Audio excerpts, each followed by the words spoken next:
Derivatives. Sin u is equals cos u. Cos u is equals to negative sin u.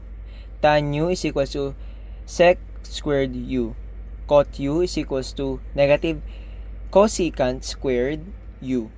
Secant u is equals to secant u tan u.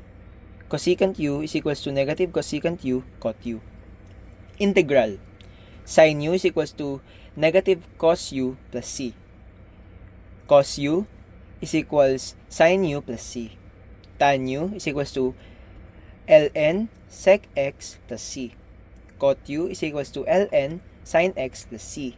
Sec u is equals to ln sec x tan x plus c. Cosecant u is equals to ln cosecant u minus cotangent u.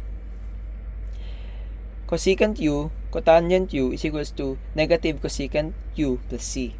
Sec u, tan u is equals to sec u plus c. Cosecant squared u is equals to negative cot u plus c. Sec squared u equals to tan u plus c. Ln u is equals to u ln u minus u plus c.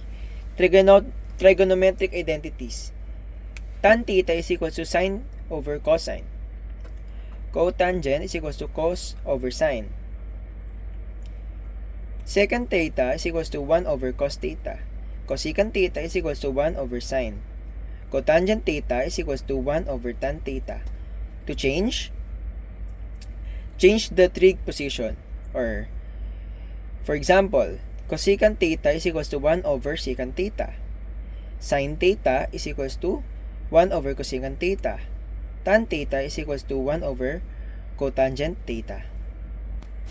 Relation. Sin squared x plus cosine squared x is equals to 1. Tan squared x plus 1 is equals to secant squared x.